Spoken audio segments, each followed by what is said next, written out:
There are killers, and then there are serial killers, and then there are the world's oldest serial killers. As their viciousness progresses, they sharpen their vile skills to perfection, almost because in the end a serial killer is always caught. These serial killers left behind evidence too, and a notorious legacy that nobody wants to follow, from the women who poisoned 150 people in the 19th century to the couple who got life sentences at the age of 69 and 76. These serial killers eventually got what they deserved. Let's dig out the horrific details of their gruesome crimes. A boarding house owner from Sacramento, Darthea Puente, appeared to be a nice lady. In fact, she was known as a hospitable person and someone who treated her tenants well.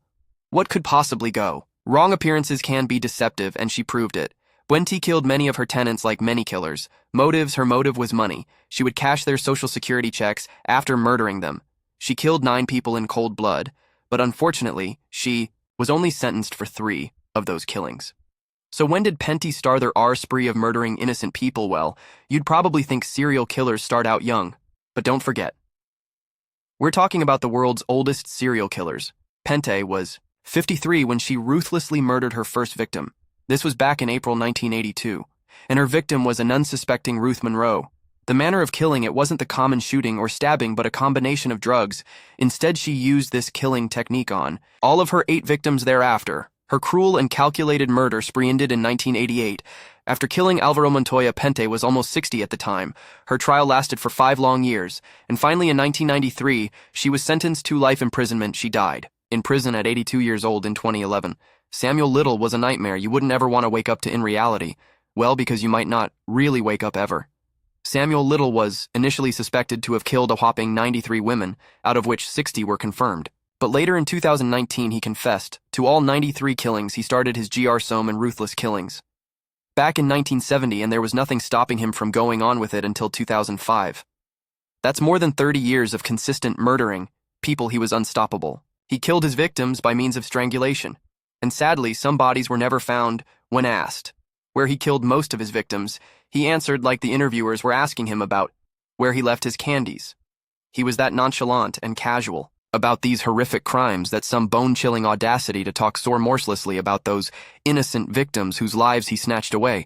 He clearly had no conscience, no accountability. According to his statements, he killed his last victim, Nancy Stevens, in 2005, but there's speculation that he may have killed many more women after that too, since he was arrested way later in 2012 when he was already 72 years old. Little died in prison in December 2020 at the age of 80. A 30-year killing spree without being caught for those murders is a scary thought. Samuel Little's scheming and calculated mind wasn't so little after all. A seemingly harmless old couple, living quietly on a farm. What could possibly go wrong? Well, their home could be hiding a murder weapon, and dead bodies in their barn could lead the police to them. Rye always had a sketchy past. He'd been into petty crimes, like stealing livestock and paychecks. Since his early adulthood, he had been in and out of jail several times. He married Fayeen, 1940, and they had several children. They kept moving about from place to place because Rye was a well-known criminal with the police by now, and he didn't want to get caught for his ongoing scams. Yes, he never learned a lesson and continued with his fraudulent ways, off-leasing people, and the crimes only escalated further. He was joined by his wife, Faye, in committing around 5 to 12 murders. They killed the drifters who worked for them both. Rye and Faye were 76 and 69 years old, respectively, at the time their trials began. After overwhelming evidence was found against this relentlessly ruthless duo, both were sentenced to death in 1991, while Rye died in prison of natural causes in 1993. Faye went on to live for 10 more years. Her death sentence was overturned, and she was sentenced to life imprisonment. Instead, she died at the age of 82 in 2002.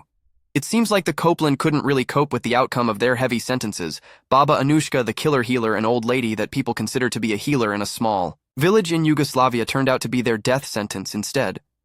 Back in the 19th century, people believed in superstitious things like love potions.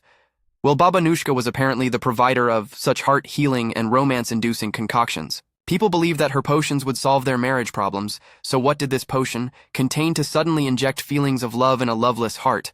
Arsenic and other toxic substances, not sure about rekindling love, but this mix is bound to induce death, and so it did. Baba Anushka killed a whopping 150 people using this death potion. Well, luckily she was caught in 1928 before she could wipe everyone out. She was 90 years old when she was caught, so that's not even a grandma. That's a great-grandma who didn't pass on the good things to others like great-grandmas are usually known to do. Instead, she distributed poison in the name of love. Now that's a vile, wild granny, and she received only a 15-year sentence.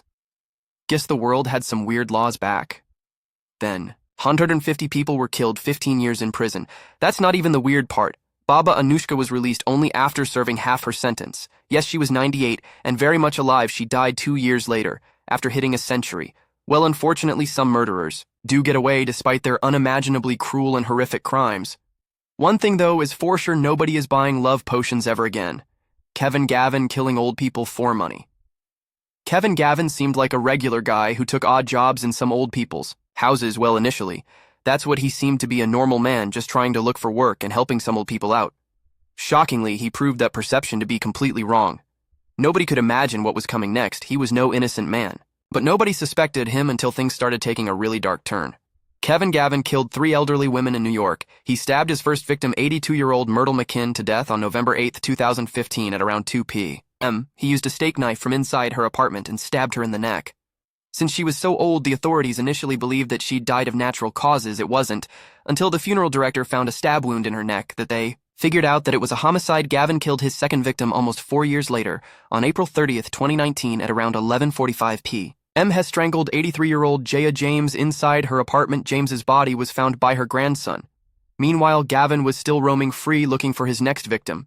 Years later, on January 14th, 2021, at around 10 a.m., Gavin was robbing the home of 78-year-old Juanita Cabo's home. When she caught him, Gavin strangled her with a phone cord, and finally there was proof on the surveillance cameras and the locations where he used the victim's debit card. A week later, Gavin was apprehended by investigators from the NYPD on January 21, 2021. He was 66 years old at the time of his arrest. When he confessed to the killings, he claimed that these 3 women owed him money for his work.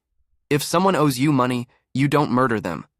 Now do you? Albert Fish, the werewolf of Wisteria. There are serial killers whose crimes can send chills down your spine, and then there is Albert Fish. His crimes may haunt you. Even long after you finish watching this video, he killed 3 little children, and bizarrely enough, Fish has made claims that he had had many children, one in every state, and he wasn't just a killer, he was a rapist, a child molester, and a cannibal.